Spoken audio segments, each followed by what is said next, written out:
پالیولیت چی معنا دارد و به کدام دوره‌ها تقسیم می‌شود؟ چقدر که در فصل یکم کتاب اکادمیک تاجیکانی باباجان غفوروف که ساخت جمعیت ابتدایی و زوال آن در آسیای میانه نام دارد، در فصل یکم آورده شده است که پالیولیت یعنی عصر سنگ قدیمترین که به عصر سنگ قدیمترین می باشد و به سه دوره جدا می شود: پالیولیت پایان، میانه و بالا. در پالیولیت پایان، میانه و بالا، در پالیولیت پایان یعنی درباره از همان مدنیت، یعنی درباره که در همون از غار قدیم ازبکستان در نزدیکی همون دستی انسان به آن رسیده را یافت شدند که آن را در علم باستانشناسی چاپر یا به اصطلاح دیگر آن را قیرقسن میگویند و این باز در آسیای میانه یافت شده است. در قراتاق یاوان، در زرخاک قراتاق یاوان در چقور 60-65 متر آلات سنگی یافت شده است و پالیولیت میانه باشد. درباره پالیولیت میانه باشد درباره همان یعنی پالیولیت میانه از محل‌های آسیای میانه بخصوص در غارهای قدیم ازبکستان در تاشکتاش یافت شده است که در آنجا پسر بچه 8-9 ساله نیاندرتال یافت شده است و در آنجا زیاده از 3000 آلات کامیه که 350,000 آلات سنگی یافتند که زیاده از آن 359 تاش آلات کامیه به شمار می‌رود و باز در آنجا در غار آغزی کوچک دنغره نیز پالیولیت آثار پالیولیت میانه یافت شده است و در آنجا آثار پالیولیت میانه یافت شده است و باز در آنجا یعنی همون سوختگی‌های استخوان‌های سوخته یافت شدند و این از آن دلالت می‌کند که آنها در همان زمان الکی گوشت رو یعنی استخوان را سوخته یعنی سوزانده بعد استعمال می‌کردند. پالیولیت بالا باشد یکی از همین زمان‌های پالیولیت بالا هستند تقریبا 40-35 هزار سال را در بر می‌گیرد و این تا تشکل یافتن نوع امروزه آدمی بخت یعنی هومو ساپینس میباشد.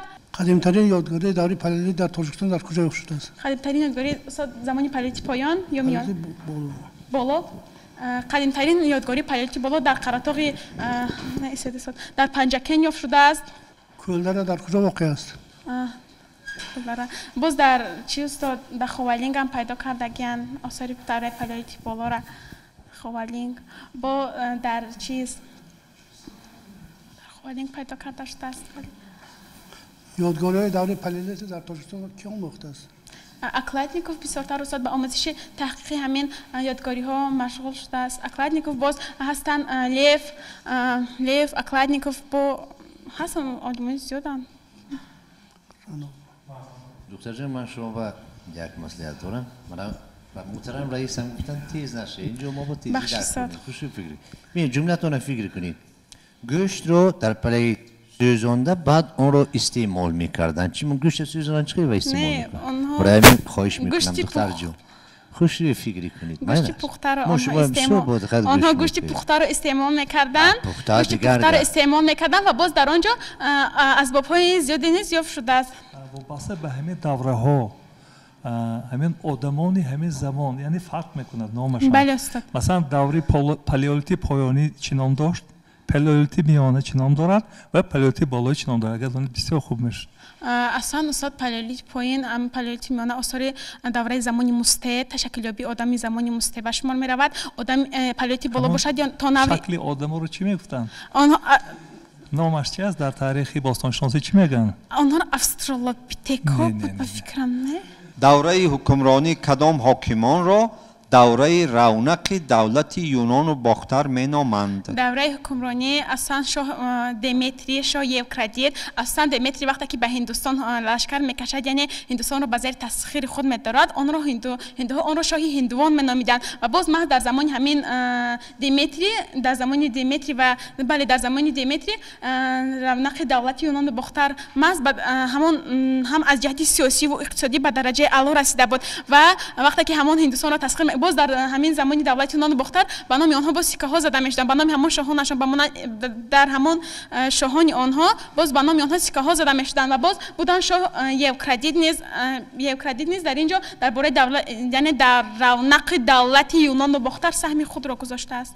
همین اساسگذار دولت یونان و باختر کی است؟ اساسگذار دولت یونان و باختر این استاد دیودات بود فکر کنم. равнақи давлати юнону бохтар мебуд. Чигуна шарҳ дода метавонед ки давлати юнону бохтар чигуна равнақ ёфт дар кадом соҳаҳо?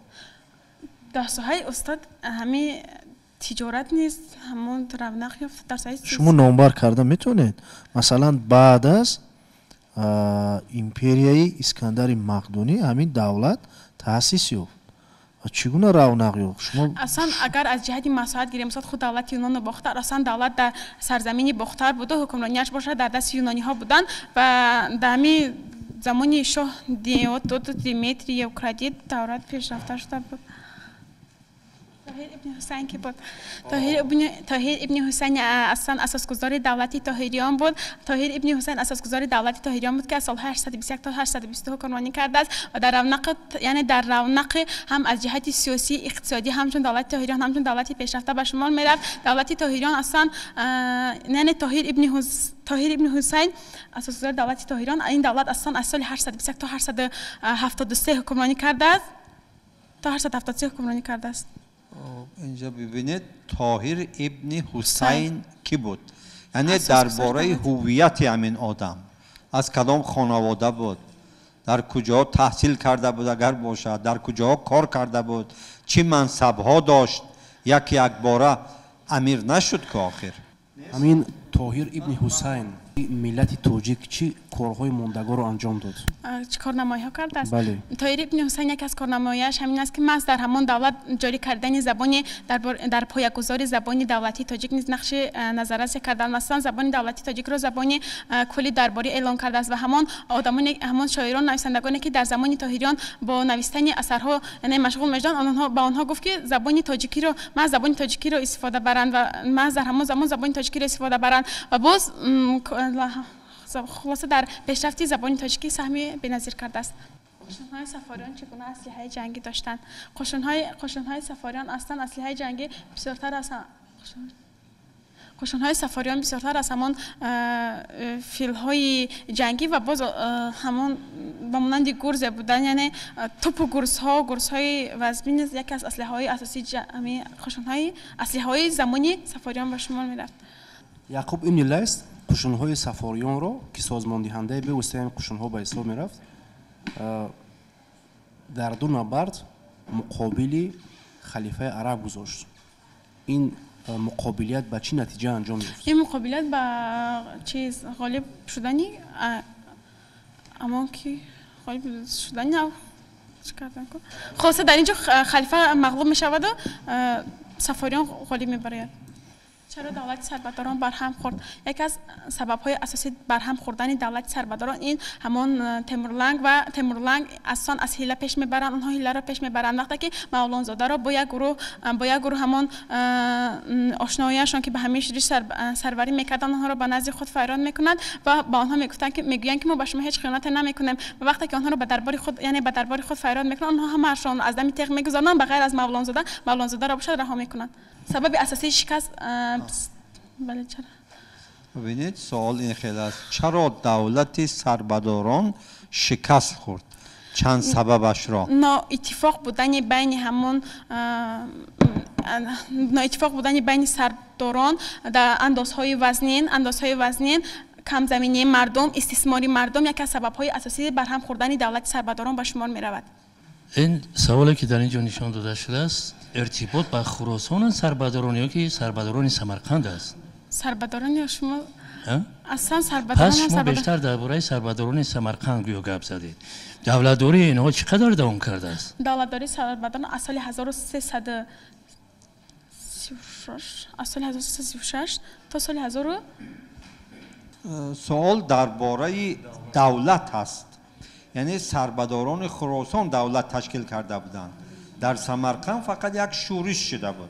شورش شد که این شما گفتید مسئله تیمور لنگ و اینا را گفتید اینا با شورش سربداران داخل دارند نه با دولت و دولتداری سربدارانی که در خراسان در سبزوار در اونجا حکمرانی میکردند. 1876 اعزامیه علمی فرغانه پامی را که سرداری میکرد. سال 1876 اعزامیه علمی فرغانه اعزامیه که به فرغانه یعنی روانه کرده می شود سرداری همین اعزامیه این محیبه بانو سوال در اینجا دقت دادید میگه که اعزامیه علمی فرغانه پامیر رو کی سرداری میکرد و در اینجا اشاره میشود که همین اعزامیه چی گفتنی کرد؟ یعنی چی معنی دارد اعزامیه علمی و برای چی سفربر کرده شد؟ اعزامیه علمی درباره تحقیق همون تحقیق طبیعت فرغانه و پامیر شاید برای همین سربری میکند. این اعزامیه اسکندرکل در برابر اعزامیه اسکندرکل همین اعزامیه رو سر داریم. هدفش چی بود؟ هدف مقصد چی بود؟ برای چی در همینجا اعزامیه علمی فرغانه پامیر نام گذاشتن؟ آنها برای همون معین یعنی اکسپدیسیون یعنی تحقیقات کردن طبیعت فرغانه و پامیر همین اعزامیه به جمهوری مستقل اتفاق تبدیل یافتن تاجیکستان اصلا وقتی که تاجیکستان در حیات ازبکستان یعنی از سال 1924 در حیات ازبکستان تصمیم میگیره یعنی با یعنی سرداری همین وقتی که تاجیکستان در حیات ازبکستان سال 1924 وقتی که برای این کمیسیون تشکیل میکنن سال 1923 یعنی برآمدن این تاجیکستان حیات از ازبکستان که با سروری یولداش آخونبایف بود و در همین جا وقتی که یعنی با همین تاجیکستان اول بدخشان ولایت مختار کوهستانی بدخشان را ولایت مختار کوهستانی بدخشان سال 1929 وقتی سال 1929 وقتی که با تاجیکستان همین با تاجیکستان ولایت مختار کوهستانی بدخشان را میدن در و بعد خوجند را میدن یعنی در سه شکل در سه مسئله اساسی یکم اهالی تاجیکستان اهالی نباید از 1 میلیون نفر زیاد باشد دوم باید با دو دولت یعنی با چین و با دو دولت با خیتای و قزاقستان باید هم سرحد باشد. شاید در همین نیاز چیز مشخص‌تر درست‌تر گوید در اینجا مسئله قزاقستان و این چیزا در میان نیستند. اینا ببینید گفته است که با جمهوری مستقل اتفاقی تبدیل یافتن تاجیکستان کی و در کدام شرایط در مورد شرایط با وقوع پیوست بعد از برآمدن از حیات ازبکستان جمهوری مستقل خب وقت چه معین کنید به طور مشخص گوید کدام روز اعلان شد 14 سپتامبر 1929